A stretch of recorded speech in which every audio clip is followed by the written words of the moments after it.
she didn't even. We gotta wait. Yeah, we are going to do a roll Better call take until that she back. gets in. Okay, let me hold it. Get rid of that. Yeah, she has to separate the one thing. Okay. We will, and I apologize for the delay. We've had a few discussions in executive session that took us over our normal allocated time. So I apologize for us being late at starting the meeting.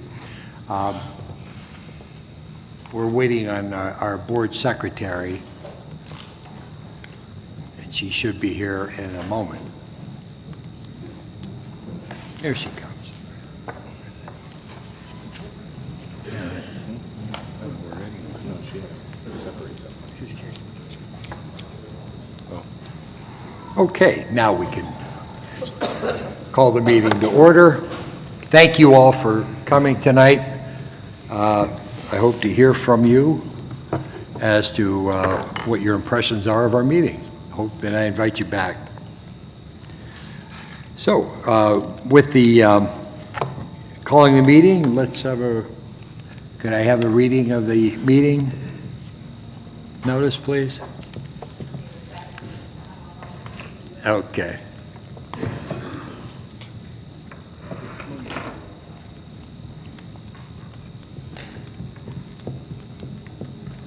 The Board of Directors of the School District of the City of Erie, Pennsylvania, and the Board of Directors of the City of Erie Regional Career and Technical School will meet in regular session on Wednesday, May 27, 2015, in the auditorium at East High School, 1001 Atkins Street, at 6:00 p.m.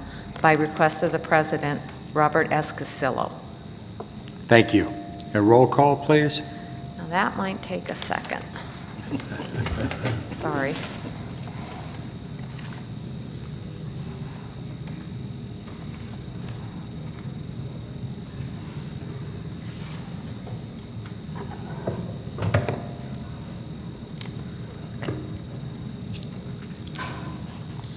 Now's the time to think of all the times technology helps us. Yes. Linda Alexandrovich. Yes. Edward Brzezinski. Yes. Robbie Fabrizi. Yes, here. John Harkins. Here. Angela McNair. Frank Petrunger, Jr. Mary Frances Shenley. Here. Tom Spagel. Here. Robert Casillo. Present, thank you. Let's see, where are we going here? I got two different agenda numbers. Okay.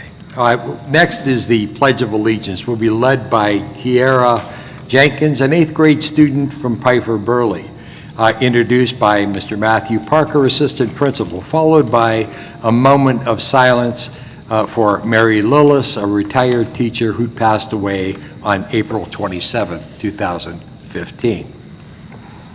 So if we may have Mr. Parker.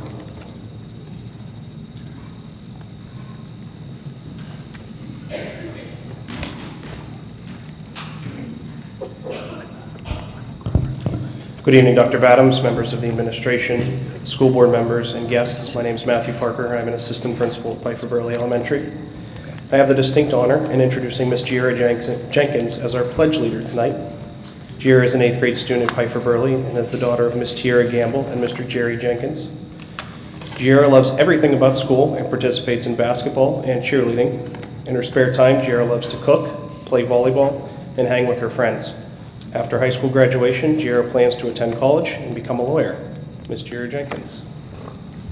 I pledge allegiance to the flag of the United States of America and to the republic for which it stands, one nation, under God, indivisible, with liberty and justice for all.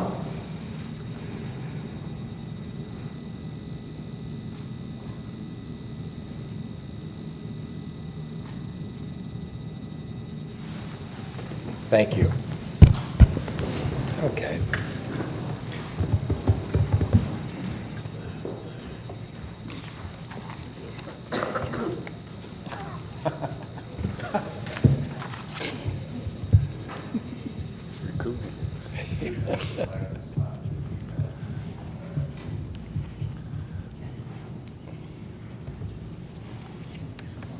Thank you, yeah. Good meeting you.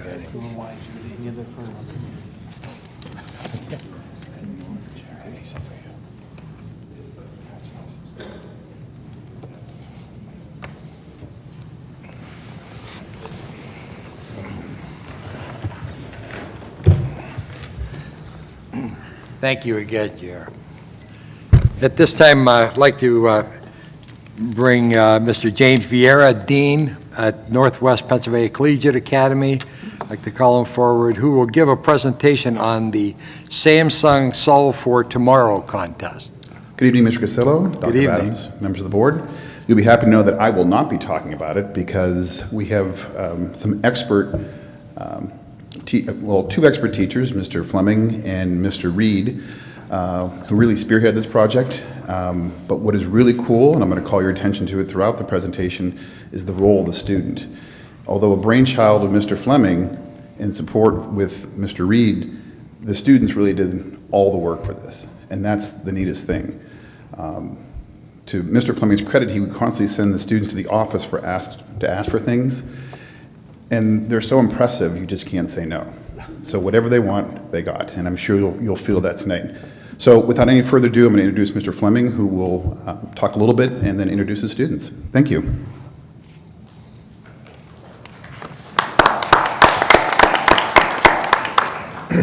Good evening. I'd like to start actually by thanking you for your support of Collegiate Academy, because it's your support that has made all of this possible, that has allowed our students to really exhibit the strength that they have and the academic performance and creativity that's allowed this to happen. It's a great windfall for our school. It's a great honor to our students as well.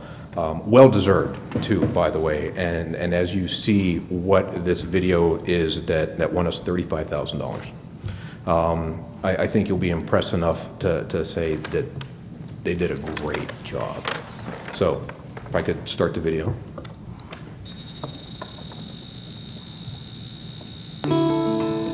It started with a problem that many school districts face. Many of our students live in poverty and don't get enough to eat. Since so many in our district live below the poverty level, every student in the Erie School District receives free lunch and breakfast. For many of us, the lunch we get at school might be the best meal we get all day, and breakfast might be the second best. The problem was presented to us, the principals of engineering class at Northwest Pennsylvania Collegiate Academy. Would it be possible for students to supplement their diets themselves by growing food? But we are an urban district. So many of us don't live where we can have traditional gardens. This space is just not available. And that is where the vertical and vertical farming comes in, and where the engineering challenge was for us. We treated this project as if we were professional engineers, going through the process that engineers would if they were going to be offered the opportunity to bid on a job. The project had to be inexpensive, easy to set up, and easy to maintain, but it was our job as engineers to decide the direction of our projects. In Phase 1, we began with background research and concept design. Working by ourselves or in teams, we researched vertical farming to look for ideas that we could incorporate into a feasible design. After researching, we created scale drawings and presented ideas to the class, including the materials we might use and the engineering and gardening challenges we had to consider. In Phase 2, we used our design to build scale models. We then made a second presentation to the class. During these presentations, we had to discuss functionality, materials, and give a cost analysis. Everyone used recycled materials such as pallets and 2-liter bottles to cut costs. Each team brought different ideas to their project.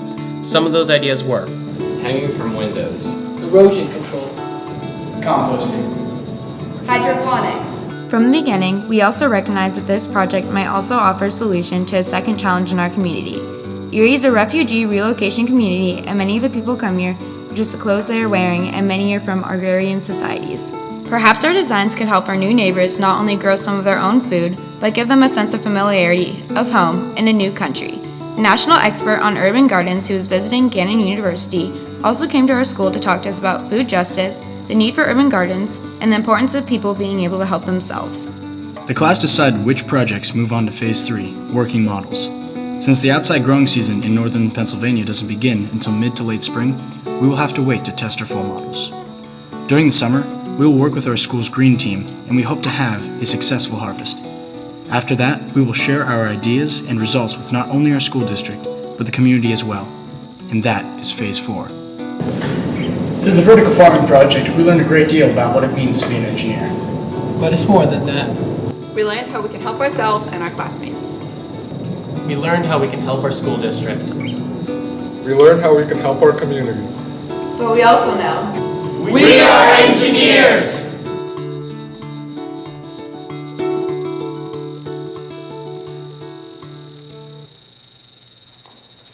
Very good.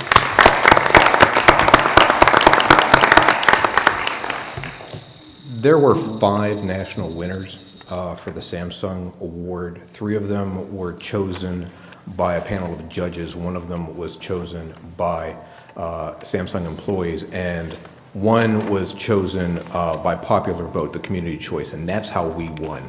We won the community choice because our community, our school, our teachers of our district, everybody came together to get behind us on this. And when the popular vote was counted, we had almost 100,000 votes, and the closest school had somewhere around 37,000. Wow.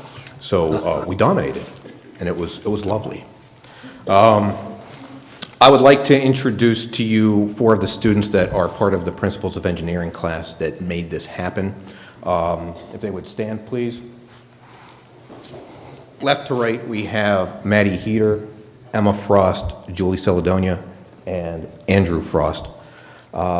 Maddie and Emma would like to give you a brief outline of what they learned from this entire project.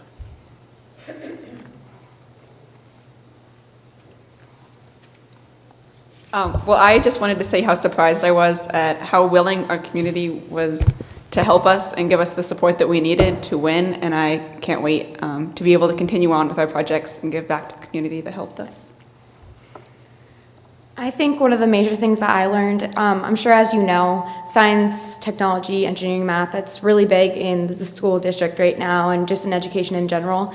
I think what I learned was that these science and math especially don't only have to be applied to mechanical engineering or basic engineering. I learned how to apply that to my community in a way that I can help them, and that really inspired me to go into career in engineering and an understanding that I could give back. So that's really what I learned. Thank you. Thank you.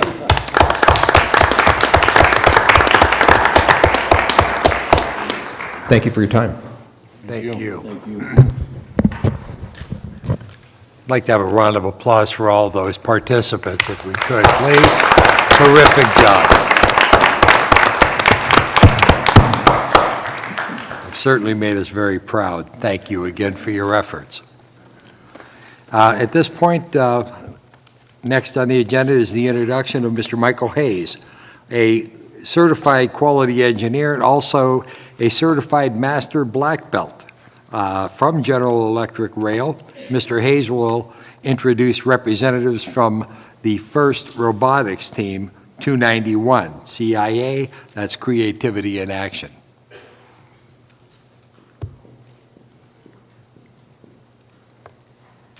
As many of you may know, I'm not Mr. Hayes. He is doing his GE thing out in China right now, but I will introduce 2 of our students who will talk today. It's Alex and Emma again.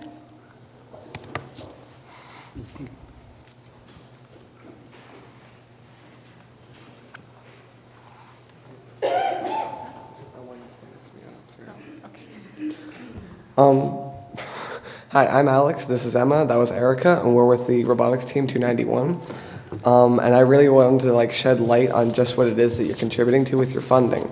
We don't just build robots and go to competitions, but we try to provide a sort of hands-on learning experience for students to get a background in the STEM fields. And as you might know, that we're really big in the Erie public community. We try to go to a lot of public events and demonstrations to get the word out to people and grab their attention. And we appeal not only just to math and science skills, but we try to make this about organizational, social, management, and even artistic skills as well. And we also have, for the next year, made a lot of revisions to our team, have a lot of new ambitious plans, and have just started recently collaborating with the Blasco Erie Public County Library to use their resources to further extend what we do. With your continued support, we will continue providing that kind of experience for high schoolers to build what they know and for the potential betterment of our world. And what I really like to make sure that you're aware of, and what I usually say to our sponsors is, You aren't just giving money to our scrap metal fund, that you're investing in the future, and I think you're investing wisely. So thank you for your attention. Thank you. And I know that I speak not only for myself, but for the team when I say we really appreciate your support. We appreciate it because without you, we would not have found the success that we did this year. Throughout the season, our team was able to improve our time management and our outreach, like he mentioned. And because of this, we came in second at our Cleveland Regional, and we won the Gracious Professionalism Award, which is a really big honor in robotics. And I could not be prouder of how far our team has come since previous years. Now, as a junior preparing for college applications, along with many of my teammates, I feel prepared and enthusiastic as I begin the college search for an engineering school.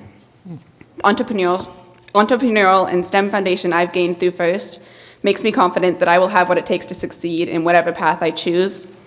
We are so grateful for all the resources and help that have been given to us along the way, and we thank you for all that you have contributed and hope you know how much it helps. Thank you.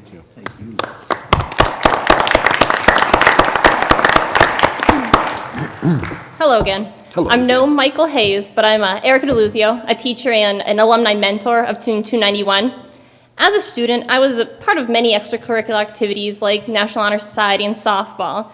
But for FIRST Robotics, and particularly our team, really is the only activity to provide a holistic and academic and civic experience for our students. Since high school, this experience has led me to seek out FIRST Robotics mentoring at all the schools that I get to teach at.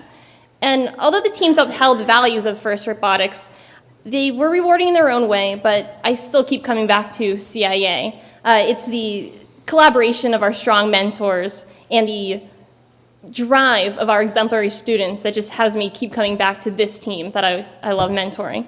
It's a positive, again, award-winning and enriching aspect of Erie's public schools. So thank you for your continued support with CIA and robotics. Thanks. Thank you.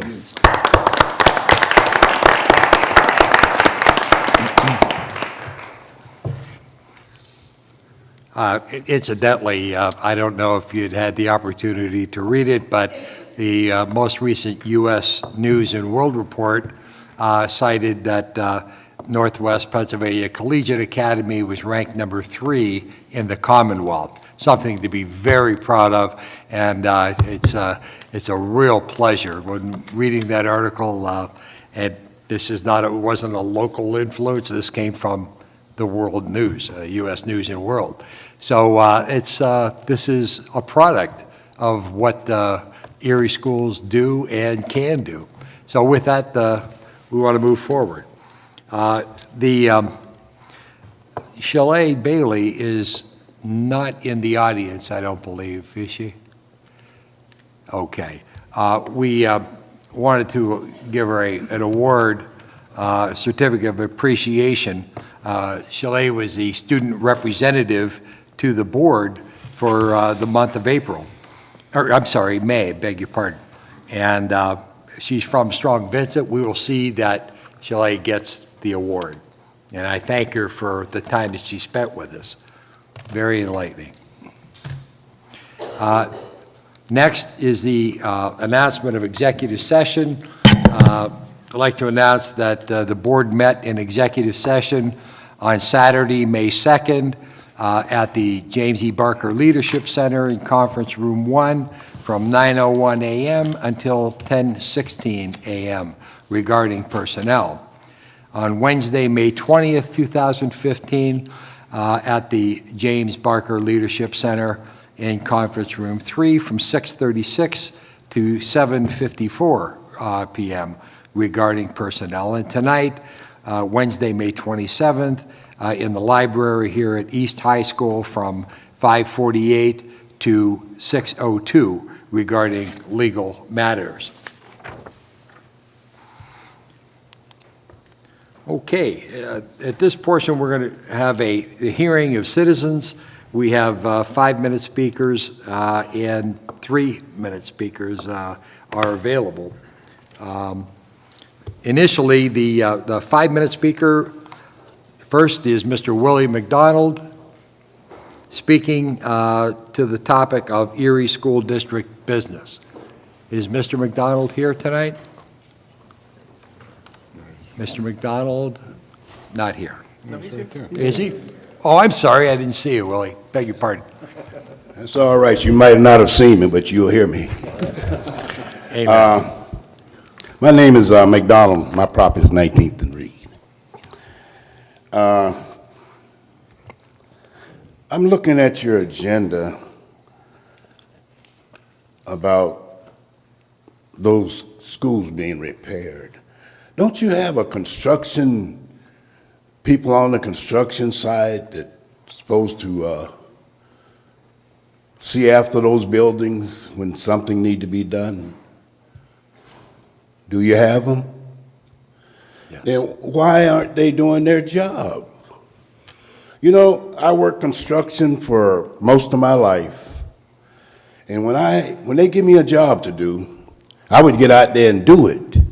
If I didn't, well, which I never did, when I worked. That's why you hear me complaining a lot, because people don't work hard like we used to work. We used to work. People not choose what they want to do. Even among your employees, I hear things going on that's not too cool with me. But you should have somebody. If the boss is not doing his job, get rid of him. You in leadership up there, if you don't do your job, you're not going to be up there. Ain't nobody going to vote for you if you just sitting up there. We don't need nobody to just sit up there. We need some workers. We need somebody that's going to do something. And if ain't nobody doing nothing, we need somebody that's going to say something. That school over there on East Ave and 23rd, 23rd, I think. I see some of the drain falling off, and it's been falling off for a while. The fence was down. The fence was falling down. I think somebody went through there and did something, but you should take better care of our buildings. Our taxpaying dollars is paying your salary. The teachers, they're paying the teacher's salary. And it's paying those people's salary that's supposed to be keeping those buildings up. Somebody need to get on the stick and see what's going on. You need to do your job. I want to talk about our taxes keep going up, up. We got kids falling through the crack. Your enrollment is going down, but our taxes keep going up. That don't make sense to me. It don't make sense to me. But those foreigners are coming in. They look like they're hungry to get an education. Our kids, I just don't understand it. When I was coming up, things were hard, but things are easier for kids now. They should know that you need some education. You're not going to go nowhere if you don't have no education. You need education. I worked construction most of my life, and guys come out of college, instead of going into the profession that they went to college for, they move us out of the ditch. Of course, we're making a pretty good buck now. I was working construction when we weren't making but $2 an hour. Now they make about 27. So I don't blame those guys that, coming out of college going and get them jobs. All you got to do is get out there and dig and get your 8 hours in and go home. And you ain't got to worry about nothing. But I don't understand our kids. I talk to mine. That's all you can do is talk to them now. They know more than I do, and I've been here almost 100 years, and they know more than I do. When I say something to one of them, I'm getting 3 or 4 words back. But I tell them, I say, well, you're going to find out that split across your face is going to get you in trouble. You should learn to listen. We need to encourage our kids to stay in school, though. I had a couple tell me, the teacher told me I wasn't going to be nothing. I might as well stay home. That's not nice to say. I wouldn't care if he was the dumbest thing in the class. Don't tell him that. Encourage him. If you encourage them, they're going to do better. If you're cutting them up, that ain't no good. You're not getting paid to do that. You should check your teachers out, because them that's talking to them kids like that, they don't need to be trying to teach because they're not doing too good of a job. I thank you for your time. I know I bore you, but that's okay. No, you I don't, bore you every Mr. time Miller. I can. Thank you, sir. Next is Ms. Kelly Heberly of Erie, speaking to the building condition of Grover Cleveland.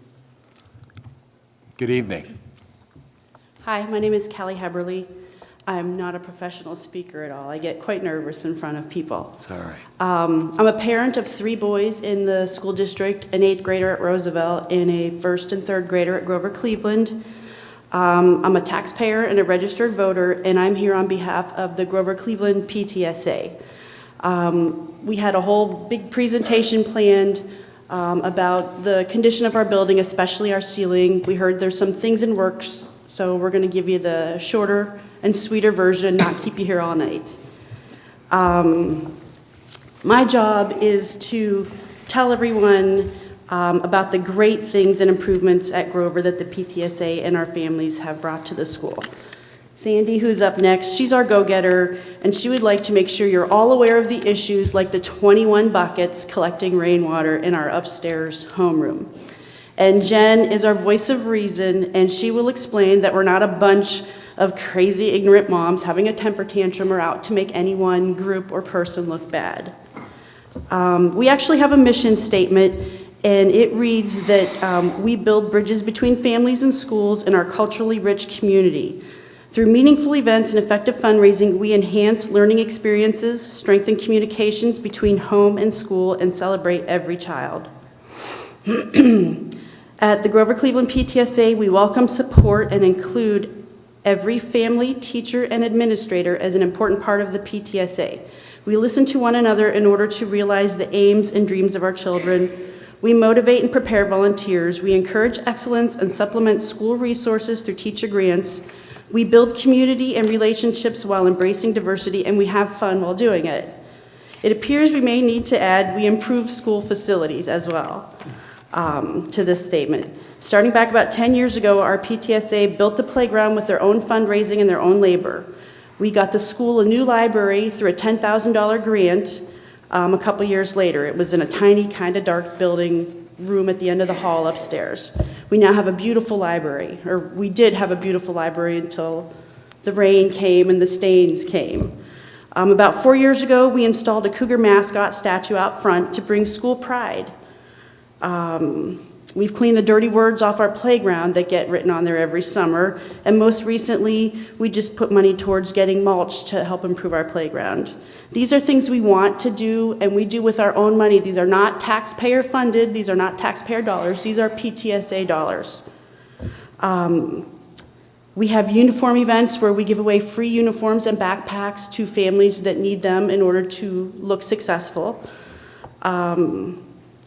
We had a huge carnival on steroids last week to celebrate our 60th anniversary. Spent a ton of money and had this family-oriented event, which we had over 600 people attend, and that was on a kind of rainy day too, so it would have been even more. We know that all these things make us one of the best schools in the area. We have the highest SPP score in all of the elementary schools, second only to collegiate. Our enrollment is 627 kids, and our poverty level is something like 79%. And even with that high number, we make all these great things happen at this school. And we know there's a big correlation between student success and the parent finances, and yet we still are able to make these great things happen. Our teachers are absolutely the best. They volunteer at so many of our events, and they support our families every day with their dedication. We have all kinds of things where they volunteer at night. They provide babysitters at our meetings so parents can come if they don't have childcare. Our administrators are phenomenal, and I'm not just saying that because they're here. We just love Mrs. Fiorelli and Mr. Lewis. They support us on everything they do. They help prepare, provide, and serve dinner at our meetings so parents can come and have their say and their input. So what we want to know is how can such a high-performing school have classrooms and a building that look the way it does? And Sandy can show you some photos and explain further on that. Thank you very much. Next is Miss Sandra Staub, I beg your pardon? It's Staub. Thank you. I'm going to hand out some pictures for you to see what the classroom really does look like.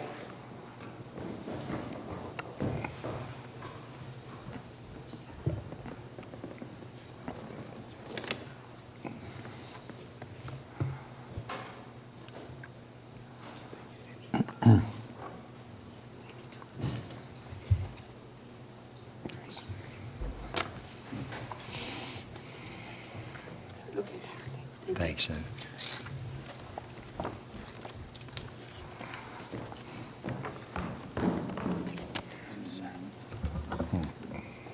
I'm not a professional speaker either, so bear with me. My name is Sandy Staub, and I have 3 children also. All my kids went to Grover. I now have a sophomore at another school, but he was one of the first ones that had to go to Roosevelt. He went to Grover from K through 7 and had to go to Roosevelt his 8th grade year. I was one of the unhappy people for that to happen to my family because I was born and raised in a Catholic grade school that went from K through 8. And my intention was that they would have that security of K through 8. I was not familiar with the middle school environment and never had a really good feedback of the middle school. But as you guys sold me on the middle school event, and it did turn out well. My son did have a successful 8th grade year at Roosevelt, and my daughter is now there in 6th grade. And I have a son that's in 4th grade at Grover. I guess my concern is nothing is changing in these years that they've gone. I mean, nothing's being fixed. Everything that we ask for, that we as a PTSA earn money for, that want to fix, it can't be fixed because it's on a long list of fixings that need to happen. So I guess, I have one more child there. He's in 4th grade. He has one more year. So my biggest concern is that they don't get forgotten. Many parents want to take a tour of our school so they can help decide whether to move into the district or not. They walk in and they see how beat up it is. Okay, we should be targeting our neighborhood families to attract to our school. To do this, we should not have 21 buckets in a classroom. If you can look at your pictures right there in front of you, this should not ever be happening, especially with the performance of our PSSA. I mean, this is a 2nd grade classroom, so it's not them specifically, but we have 60% of the kids that go to our school go to collegiate. I mean, you just saw an attestment to what collegiate does, and we start them out on that journey. We shouldn't have broken seats taped off in our auditorium. We've been trying to see if we can fix those too, but we're not allowed. We shouldn't have brown stains running down our new library wall. How can we have one of the best performing schools look so bad? We want people moving in. Instead, we're pushing them into Mill Creek, or we're pushing them into private education. These buckets don't get emptied on a regular basis. We want to know what's being done to address that. I mean, there have been buckets in these classrooms for years. That's plural, years. It's been this bad since Christmas, and we just want to know what's being done to address it. Would you want this many buckets in your own house? You think it's a good learning environment for children to have to run into these buckets? We know just because we think doesn't make it true, but it sure looks like a health issue. Those ceilings are awful, and the floor doesn't get mopped. It gets crusty. It gets a crusty layer. This is unacceptable to us as parents and volunteers and as taxpayers and voters. We just wanted to let you know that this was a really high concern of ours. Thank you for your time. Thank you. Next, Miss Jennifer Kennedy from Erie, speaking also on the condition at Grover Cleveland. Good Hello. evening. Good evening. My name is Jennifer Kennedy. I am a parent of 2 students in the Erie School District, taxpayer, registered voter, all that fun stuff. I have a 4th grader at Grover and a 6th grader at Roosevelt. And for me personally, I choose public education. It's not an issue of can't go somewhere else. I choose that. I'm a product of a public education system. I'm a big fan, and I really have no dog in this fight at Grover. My kid has one more year there, and then we're done. But we still would like to see the school improved. When you did the rearrangement 3 years ago, one of the things that was sold to us as Grover Cleveland parents at the time was that Grover was #1 on the list of schools that would be remodeled and improved when there was funding. And really, as parents, as a PTA, what we would like to remind everybody is that keep us in mind. We know that money is tight. We know that, depending on who's the governor at the time is going to really affect finances for a district. But from our standpoint, as a school that is 60 years old, there are areas of that school that have never, ever been updated. And we'd really like to see that, for the improvement of that school and the district. We're a high-performing school, as Kelly said, and we do it in a building that really could use some work. And we do it with kids who, come from marginal families. And that's a testament to the district and our administrators and our teachers. Part of that is the work we put in as a PTA to get everybody involved and keep everybody involved. And I just think that we'd like to remind everybody of Grover Cleveland as one of those schools that really hasn't been improved in a very long time. I'm going to disagree with Mr. McDonald on one point. I would gladly pay more taxes if I thought that it would help improve those schools. If I could see something out of it, Grover, Roosevelt, more sports, all that good stuff. I'm not opposed to paying more taxes, I know. Nobody hears that ever. But I come from New York State where they pay a lot of school taxes. So I think it's a good deal. And that's really all we wanted to say. We're not critical. We're very proud of our school. We're happy to be there. We're invested in it. And that's really what brought us tonight. So thank you. Thank you very much, Ms. Kennedy. Before we move forward, is there anyone else who wants to speak on the Grover Cleveland condition? Would you please come forward? Come to the podium, print your name and address, and state your name, please. Mr. President? Yes. While they're doing that, maybe Dr. Badams could figure out a way to clone these ladies and get them into all the other schools. One of my jobs back when I was a career counselor was trying to develop PTAs in the various middle schools in our city, and it was like pulling teeth. You get 2 or 3 ladies that would do the job of 25. My hat's off to you girls, love it. And I'm an old English teacher, 3 A's for the speeches, and there are probably 4 coming up. Hi, my name's Michelle Komisarski. I'm new to the school thing. My daughter's a kindergartner, and I have one coming up in the ranks. But at any rate, I'm here just to ask for you guys to consider us when you are doling out funds. When I started this year and came to the kindergarten open house, I went home and cried. I'm a product of the public schools. I believe in the public schools. My husband and I were really on the fence between public and private. We made the decision to do public. I told my husband 1 month. 1 month, and if I'm not happy with the educational process that our daughter is receiving, we are going somewhere else. And I can say that my initial problem with aesthetics was soon washed away. I love my daughter's teacher. I love everything about the school. The school is magical. I am happy to be a part of the PTA process.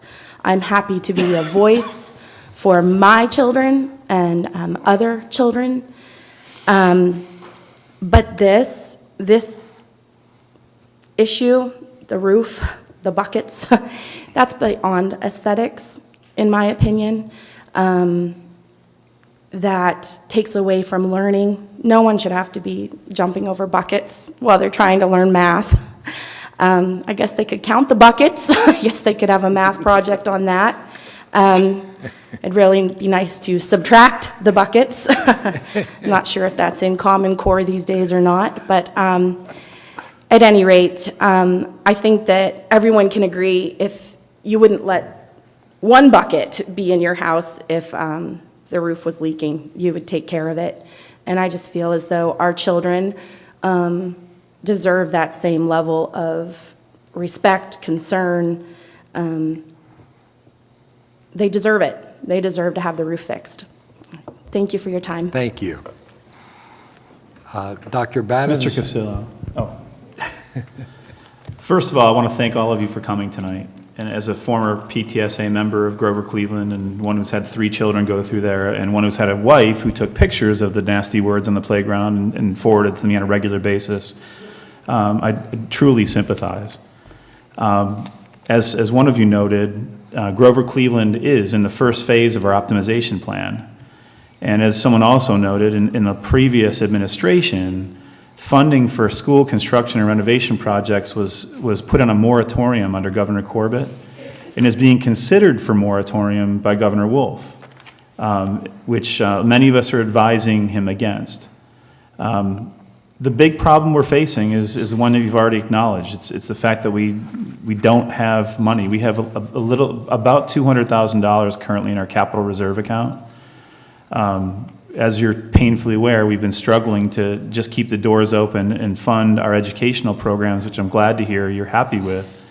But it's a terrible state of affairs when a Commonwealth allows poorer districts to be saddled with buildings that in 1969 Superintendent Zipper complained were ancient and inadequate for the needs of the children of the 1970s. You're in one of those buildings that was featured in a 1969 newspaper commercial. What we are doing with your immediate need, though, is that I have, Dave Haft and I have been working on this for a number of months now. He's had core samples done to make sure there's no asbestos in the roofing material so that we can move forward with the bidding process. And even though we only have $200,000 in the account right now, Mr. DeAndrea has presented the board with a proposed preliminary budget that adds almost $700,000 to that account, predicated on the fact that the governor is intending to provide us with additional funding. That will make sure that we have more than enough money to adequately replace that roof. And that's another reason that we're living with buckets, is because we can't even patch that roof. The roof needs to be completely replaced, and it will cost $500,000 to do it. So that's our number one priority for construction. Our hope is that if we can get the bidding process underway quickly, that we can have that work done before next school year. So while it falls just short of making a promise to that effect, that's our intent. Now, the issue that you raised that I think we all need to be reminded of here as a board is that we do have an optimization plan, and while Grover Cleveland children are trying to stay dry during class in 2nd grade, the children at Wayne School are trying to brush the snow off their desks throughout the winter because the window frames are letting the air in. And we have, at Collegiate Academy, which had a renovation a number of years back, there's, again, carpet being held together with duct tape. We have needs throughout this district that are really sad. And the one thing I would disagree with Mr. McDonald on, since I'm addressing our speakers tonight, our people are doing yeoman's work trying to keep this place together. I've likened it to Chief Engineer Scotty on the Enterprise trying to hold that ship together in space. It's like we're doing the best we can with very limited resources, and it's as one of you remarked, it's unacceptable. This is a point we've been trying to make in Harrisburg. We're working with the Department of Community and Economic Development. Our local representative is trying to get me in front of some of the folks at DCED in the hopes that if the Department of Education can't help us, that maybe Community and Economic Development can. We can come up with state grants to fix up our hockey arena. We can come up with state grants to subsidize the construction of a beautiful hotel complex on the bayfront. We can restore the Warner. We can put curb cutouts, but we can't provide adequate schools for our kids. how we spend those state monies are a real indicator of what our community priorities are. So I very much appreciate you pushing this issue to the fore with this board, but I also urge you to organize and start to contact our legislators and the people in Harrisburg who really need to see the pictures that you've brought us tonight. And I'll be happy to help and continue to spearhead those efforts from my particular position. But I think it's going to take our community finally making these people realize that to let our schools fall into ruin like this isn't acceptable. In New York State, cities that have the poverty level we have get 95 to 97 cents on the dollar in reimbursement from the state. In nearby Ohio, it's a 2/3, 1/3 share. 2/3 of construction and renovation is shouldered by the state of Ohio, and the local community has to come up with 1/3. Here in Pennsylvania, if they actually fund a project, we get about 20% reimbursement, and the rest is to be shouldered by the local district. So something's wrong here, and it's terribly unfair. It's unfair for your children. It's unfair for our community. And we still have the optimization plan out there. We have not given up on it. The newspaper did a nice piece on it recently to show the conditions at Central Tech, which was just one example of the disrepair that many of our 1950s, 1940s, even 1920s era buildings are facing. This building was equipped with a 15-year roof. And guess what? It's year 16 and we have leaks in this building.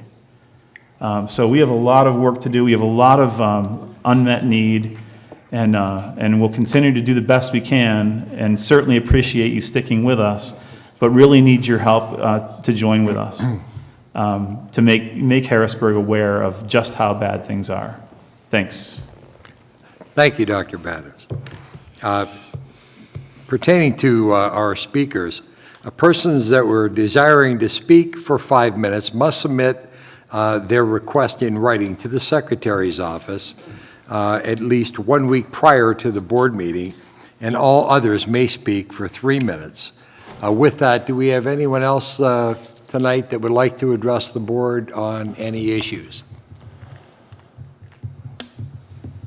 Not seeing anyone. Next is the report of committee and liaisons. Mr. Chairman. Yes, sir. Just a brief report. Earlier this month on Friday, May 8th, there was a rededication ceremony at Baker Field. Mr. Casillo and I were there from the board, and John Dahlstrand was there representing the administration. It was a very nice, uplifting celebration of neighborhood, community, and positivity. In these days when we have all the bad news that we do, and the struggles and the troubles and the violence in the community, these neighbors in the Academy Neighborhood Organization meet, gather, and happily, joyfully band with each other and work to make that a nice neighborhood asset, and they're proud of it. And they, in this case, that field was dedicated in 1951 to Isaac Baker, who served as a school board member from 1888 to 1929. That period of time, by the way, is the period when most of the ancient school buildings were built, like Academy High School, the original East High School, Gridley, Wilson Middle School. In that era, the community was growing. Anyway, this guy was on the board for 40 years during that time. And so that stone was erected there with a nice plaque on it, and some vandals destroyed it. Well, this neighborhood group wants to maintain the asset, and they're proud of it, and they enjoy it, and their kids use it. So that day they had a ceremony and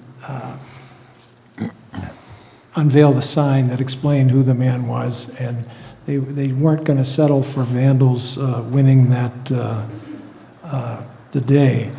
So on that day, the Academy Choir came and sang America the Beautiful and the high school alma mater song. And the kids from Jefferson School walked down and patiently listened to it all, and then we're flying kites out in the field. But I just want to say, for those of us that were there, it was a nice reminder that community people band together to make a good thing happen. And there was Bob Hand is the president of that neighborhood organization. There was a Mrs. Toddlepin and Janina Lee are the three names I can remember, but they all just unselfishly meld together and work to make that neighborhood asset clean, neat. They plant flowers and shrubbery, and they keep an eye on things, and they share it and enjoy it with each other. It was a very nice thing to be a part of, and I just wanted to mention that you and I, Mr. Casilla, were there, Mr. Dahlstrand. It was a good event all the way around. Well, thank you, Mr. Harkins. And Wendy Baker Sherman was there. I think she was the granddaughter of Isaac Baker, and her husband, I think, was Sam Sherman, who operated that clothing store at Isaac Baker's on the northeast corner of 7th and State for many years. Many people remember. I also may supplement to Mr. Harkins. Yes, it was a terrific event, very much appreciated. There was a lot of effort expended. The singers, Collegiate Academy came in and put a program on out in the field, did a beautiful job. And lastly, I think Isaac Baker is the only person who has more seniority than Mr. Harkins as a director. But with that, is there anyone else that... Mr. President? Yes, sir. First of all, they have power. You hear that rain? Yeah. I'm looking for buckets. I was looking up at the ceiling. Holy smokes. But I just want a quick report, and it's long overdue. I want to commend the sports page of the newspaper. When I was athletic director here at East High for over a dozen years, I even offered to get student reporters from the high schools to write articles about the kids and what they were doing in the various sports. And they never had room on the page. I think Mr. Reisenweber is in charge of that, Erica. Give him that a boy, because you can pick out the paper today. We don't have to find out about the Yankees. We never find out about my Tigers, but that's another story. We can find out about different guys doing the pole vault, the baseball teams, the softball girls, the volleyball, tennis. It's all there, and it's a tribute to the times. I just want to make sure everybody knew that. Thank you. Thank you, Mr. Brzezinski. Ms. McNair? I guess I don't ever use this that much. I just wanted to report this past Friday on May 22nd, I held my annual fashion show, and we had quite a few students from East participate. And I just want to say I was very appreciative to those students who participated. We had students from East, Central, and and Wilson. Actually, we had some middle school students who joined the show, and they brought their families out. I mean, it was full of parents and other students. And we also got a chance to mentor some of the cosmetology students from Central. So we had 4 girls from the cosmetology class come, and they worked behind the scenes and did makeup and hair with our makeup artists. And I just wanted to say thank you to Mr. Punt and the cosmetology teacher for allowing those girls to be a part of the show. And we had a great audience. There was over 300 people in the audience. It was full of families, parents, and kids. And I just wanted to thank all of the students from the district that helped make the show possible and that participated. Thank you, Angela. Yes, Ms. Shenley. As long as we're giving reports. I had an opportunity recently to go to Piper Burley School very, very early one morning because I was interested in the breakfast in the classroom. Actually, I was a little skeptical of it, so I wanted to see how it was done and what the participation was. It's an excellent program. It is very well run. Everything is in place by the time the children get in school.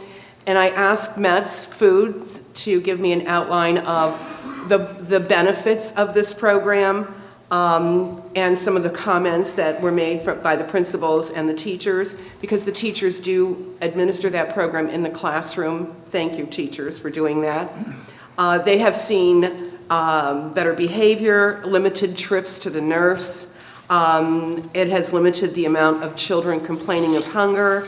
The schools are quiet in the morning, and they want to look at the effectiveness on breakfast in the classroom with regards to grades, attendance, and behavior. And I do think that because children are not going to school in the morning hungry, they're being fed, that their attendance and their grades will improve. You can't learn on an empty stomach. Some of the participation percentages from, for example, a 30% participation rate for breakfast has now increased to 87%. At another school, they had 38%, it's increased to 83%. And all of the participation rates have climbed significantly, which is an indication that these children were hungry, and perhaps we were remiss in not feeding them, but this program has rectified that issue in our schools. Approximately 2,000 more breakfasts per day, approximately 38,000 more breakfasts each month to this age group, which is phenomenal. The other thing is the Mets Foods also does a bicycle raffle each year. Every elementary school, every student is permitted to put a raffle ticket into the box, and they give out 13 bicycles and helmets. The students are permitted to pick out, the winning student is permitted to pick out the bicycle, the color, and the helmet, and the color of the helmet. And we don't use district money for that. So I just wanted to report on that. Thank you, Ms. Shenley. Is there anyone else that would like to speak regarding a report that you have attended, function? Okay. With that, I'd like to have a motion to approve the committee. Motion by Mr. Petrunger, seconded by Mr. Spiegel. All in favor, indicate by saying aye. Aye. Aye. Nay. Thank you. Unfinished business, we have no unfinished business at this juncture. Under new business, could I have a, John? I move we adopt the new business items 5, 6, and 7 that are electronically before us. That's the new business of the school district, the vocational school, and the supplemental business. Thank you. Second? Second. Do we have any separations? Any discussion? I'm sorry. We had to separate the one that was, let me see yours. Okay. We do have a separation. That wasn't part of the motion. I thought we would deal with the new business and then move to that. So that separation was item 8. I think he wants another second. Is it item 8? Oh, I'm Yes. sorry, yeah. There was one added to it, John, that's Oh. why. Yeah. I'm just trying to find out where it was. Mr. President? Yes. Mr. President? Oh, I'm sorry. Counselor? I believe the item that was previously identified as 5.15 has been separated to 8.03. Oh, it has been moved to 8.03. So we have a motion for 5, 6, and 7. Excluding that one. That's correct. So section 8 will be separated. Okay, so I have a second on the motion to accept. Second. Mr. Brzezinski. Okay, could I have a roll call, please? Mr. Brzezinski? Affirmative. Mr. Fabrizi? Mr. Harkins? Yes. Where'd that come from? Mrs. McNair? Yes. Mr. Petrunger? Yes. Ms. Shenley? Yes. Mr. Spiegel? Yes. Mr. Castillo? Yes. Okay, moving to item, section 8.01, that was withdrawn prior to the board meeting. And we're going to discuss 8.02. Could I ask the secretary to read the resolution or a synopsis of the resolution of 8.02, please? It's a resolution of the Board of School Directors of the School District of the City of Erie placing an immediate moratorium on the adoption of future retirement incentives for a period of 3 years. It was submitted by Edward M. Brzezinski, and it is separated by Mr. Brzezinski also. Mr. President? Mr. Brzezinski? When we came up with the incentive idea, it was to make sure that we wouldn't be, hopefully, not have to raise taxes, which I firmly believe we won't. But with not having the moratorium put in there, I think some of the teachers are saying, well, let's wait one more year. The kids can't wait one more year to fix roofs or to get programs or whatever. I just don't want the games to be played. I just want it to be out there that it was, when I checked at the office, only 22 teachers at that time had applied. And we had been, not promised, but we were told that it would be closer to 100. We don't need that many, but we do need more. And this, hopefully, will bring the people back to where they were supposedly a month and a half ago. Mr. Chairman? Thank you. Is there further discussion? We don't have it yet as a motion. I beg your pardon. Could I have a motion to approve 8.02? So be it. Okay. Motion by Mr. Spiegel. Second. Seconded by Mr. Brzezinski. Is there any further discussion regarding 8.02? Mr. President. Yes, Ms. Shenley.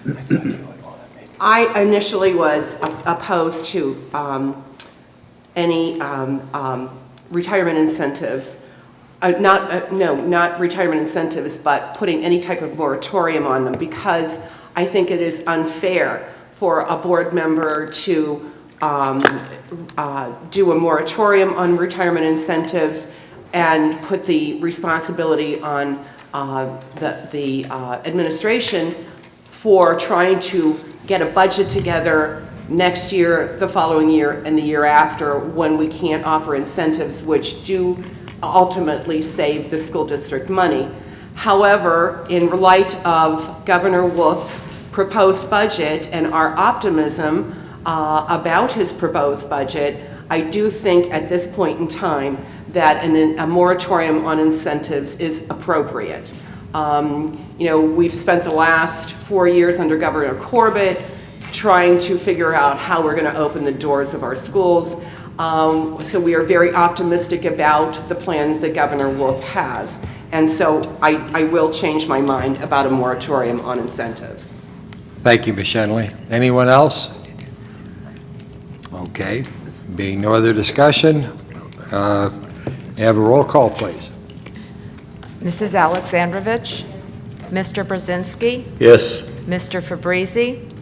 Yes. Mr. Harkins? Yes. Mrs. McNair? Yes. Mr. Petrunger? Yes. Ms. Shenley? Yes. Mr. Spiegel? Yes. Mr. Cassillo? Yes. Thank you.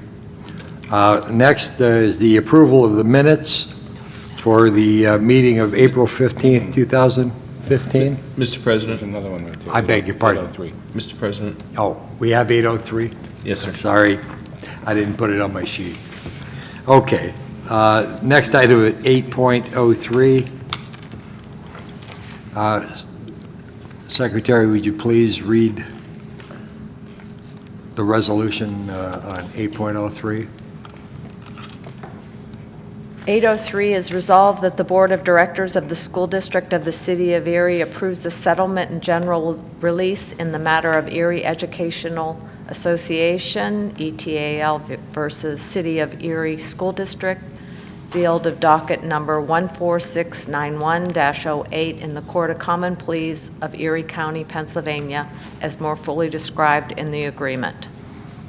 Thank you. I'll make that motion to approve it. Motion made by Mr. Harkins and second by Mr. Brzezinski. Voice vote, please. Roll call. Mrs. Alexandrovich? Mr. Brzezinski? Yes. Shouldn't this be a roll call? I'm sorry? Shouldn't this be, I'm asking the solicitor, shouldn't this be a roll call? Yeah, it's a separated item, John. Yeah, but. We are roll calling it, yes, sir. I'm sorry. Mr. Fabrizi? Yes. Mr. Harkins? Yes. Mrs. McNair? Mr. Petrunger? Abstain? Ms. Shenley? Yes. Mr. Spiegel? Yes. Mr. Cassillo? Yes. Before we move further, I see that Shelley Bailey is here, and I wanted to take this opportunity to present the certificate of appreciation as student representative to the board for May 2015. Shelley?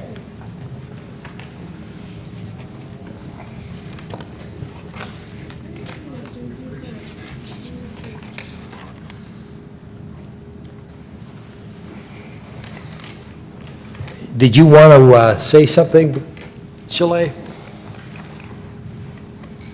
Hello, again, my name is Shelley Bailey. I am attending Strong Vincent High School. I am currently a senior.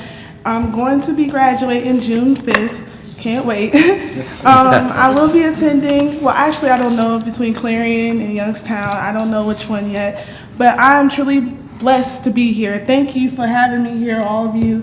I would like to thank my principal, Mrs. Prater. I don't know if she's out there, but probably left, I don't know. But I would like to thank her especially for believing in me for all 4 years, because I was a little hard in the beginning. But I would like to thank her and my mom and my dad and my parents and, you know, my family. Thank you all for being here. Thank you.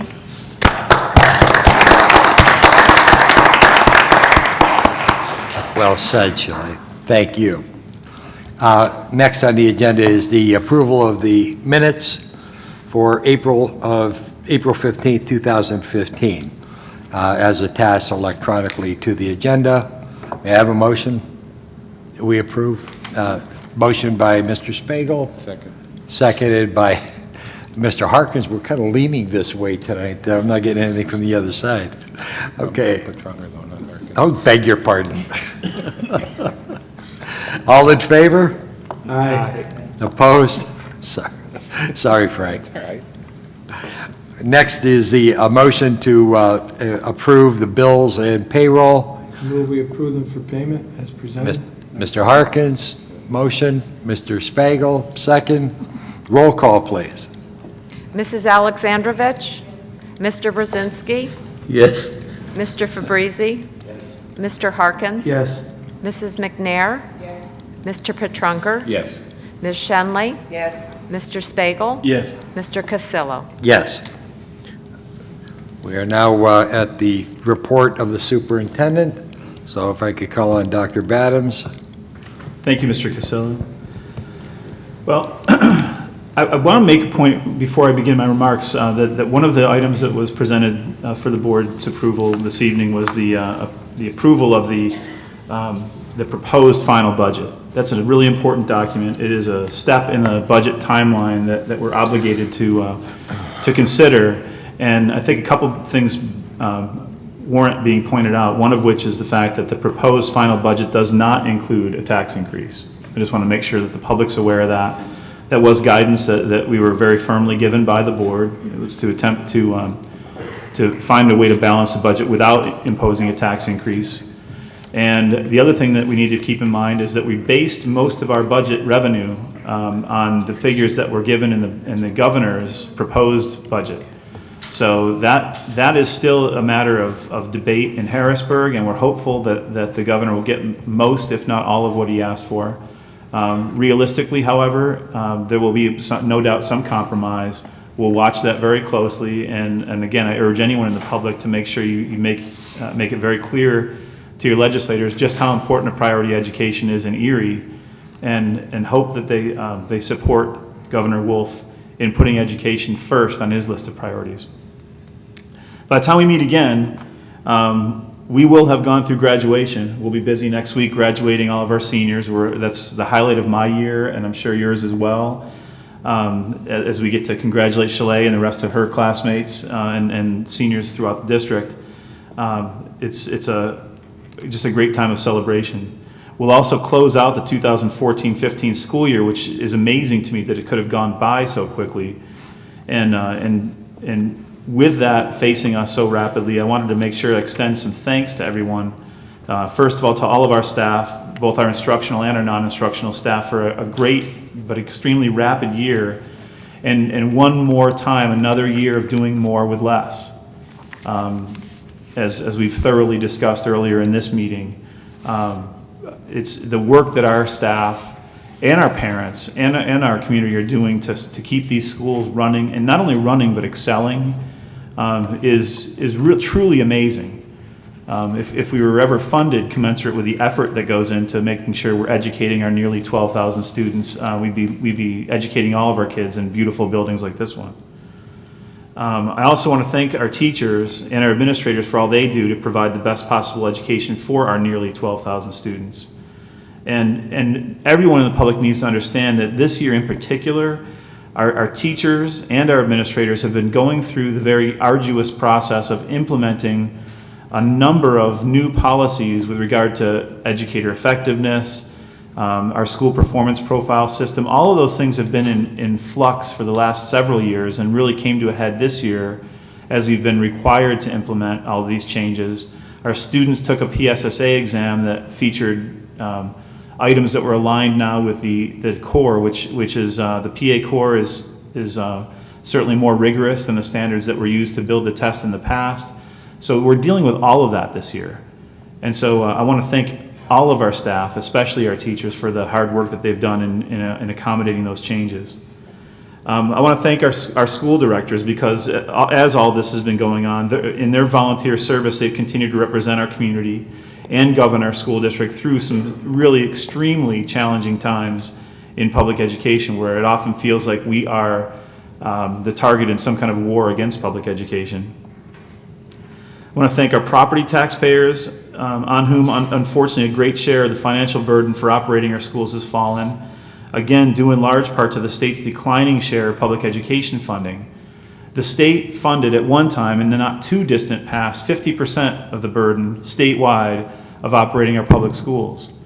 The state's share has now slipped below 35% of the overall funding of public schools, which means that our local property taxpayers bear the lion's share of overall public school funding. That's something that in some states, citizens have rallied to sue their state departments of education and their state governments for failing to uphold their constitutional obligations to educate all of their children. In the state of Kansas, I believe, was one of the ones that had a successful lawsuit, and there is a lawsuit right now that's currently being litigated in our Commonwealth. And so, again, people are starting to tire of the notion that somehow public education does not deserve to be funded. I also want to thank our parents for entrusting their children to our care. I know, just as was reiterated tonight, that it's a really tough decision. And when people choose to live in an urban environment like ours, they do send their students to be educated in buildings that are educating students from a really wide-ranging social and economic background. We're always fighting an uphill battle for funding, and yet people continue to entrust their children to our teachers and administrators. And I don't take that lightly. I know our board doesn't take that lightly, and we're extremely grateful to you for trusting us. And I will only say that I promise that we'll continue to fight for finding equity across the Commonwealth. And to just give everyone a little bit of a cause for hope, there is a bipartisan commission that's been working over the course of the past year on a fair education funding formula. They're supposed to present their findings to the General Assembly and to the Senate I believe, by June 10th. So the hope is that they'll at least make one step toward equitable funding by at least establishing a funding formula. We're one of just a handful of states throughout the country that doesn't have one. So again, Arnie Duncan, our state secretary of ed, identified Pennsylvania as 50th among the 50th states in terms of the inequity between school districts across the Commonwealth. Hopefully we make some strides to fix that. And finally, my biggest thanks go to our students, whom all of us on the board and staff of Erie's Public Schools serve. And so as our students get ready to set out on summer vacation, we hope everyone's safe. We hope that our high school students who are now embarking on either higher education or work do so and find their happiness. And we hope that all of our kids are safe over the summer and return to us next school year ready to go. So thank you, and thank you to the board as well. Thank you, Dr. Bettens. Could I have a motion to accept the report of the superintendent, please? So be it. Motion by Mr. Petrunger, seconded by Mr. Spiegel. All in favor? Aye. Opposed? Next, the report of the secretary. Move we approve that report. We have a motion by Mr. Harkins, seconded by Mr. Brzezinski, to approve the report of the secretary. Roll call, please. Mrs. Alexandrovich? Mr. Brzezinski? Yes. Mr. Fabrizi? Yes. Mr. Harkins? Yes. Mrs. McNair? Yes. Mr. Petrunger? Yes. Ms. Shenley? Yes. Mr. Spiegel? Yes. Mr. Casilla? Yes. The award of bids, we have two, I believe. One, the award of bids on fueling services and another on waste removal and recycling services. May I have a motion to accept the bids? I move we award them. We have a motion by Mr. Harkins, seconded by Mr. Petrunger. Roll call, please. Mrs. Alexandrovich? Mr. Brzezinski? Yes. Mr. Fabrizi? Yes. Mr. Harkins? Yes. Mrs. McNair? Mr. Petrunger? Yes. Ms. Shenley? Yes. Mr. Spiegel? Yes. Mr. Casilla? Yes. Thank you. Are there any other board matter for discussion? Anyone on the board? Yes, sir, Mr. Spiegel. Yes, once again, I want to say thank you for the Grover Cleveland PTSA members to come here. Not just to go back on the 21 bucket issue, because my head was dripped on when I was reading to my son's class this year, so I'm very familiar with that without going into that. But these women here, and actually a man as well, I'll make sure you get recognized, they're a testament to what the parental involvement is. You know, the board can do so much, administration can do so much, even the teachers can only do so much. And we're only as good as the parental involvement we have. I'm so proud to have been involved with Grover Cleveland for so many years. As you know, my daughter went there, now my son's there as well.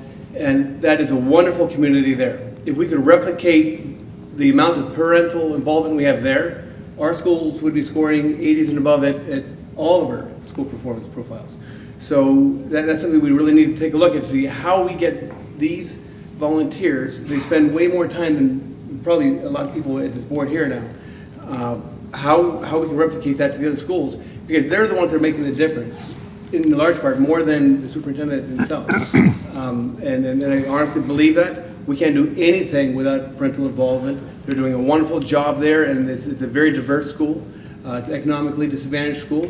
There's a lot of issues going on there, and yet, despite all of that, they're still doing very, very well. And I put almost all of that, at least a fair share of that, onto the parents, so thank you. Thank you. Is there anyone else Mr. Chairman? have something for discussion? Yes, sir, Mr. Harkins. A couple of things. In the beginning of our meeting on the record, we noted the passing of Mary Lillis, a retired teacher. She was a very well-respected teacher and served a long time the district in several of our schools, and she inspired her two daughters to also help us. They followed in her footsteps and were outstanding educators. That's Marcia Lillis Tome and Nora Dolak.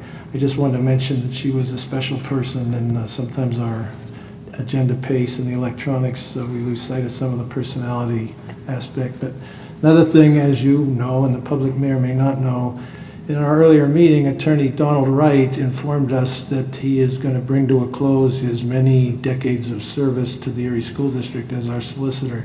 He was our chief legal advisor for 40 years and was through the district, saw the district through many difficult struggles, many important decisions and matters, many dramatic, important things. He himself was a product of the Erie Public Schools, and he's always been a caring, available, competent public servant and friend of the district. And I didn't know what to say in there. I just want to say, as some of you started to say in there, thank you very much, Donald, and we salute you and appreciate you and wish you well, as you said, with your next undertakings.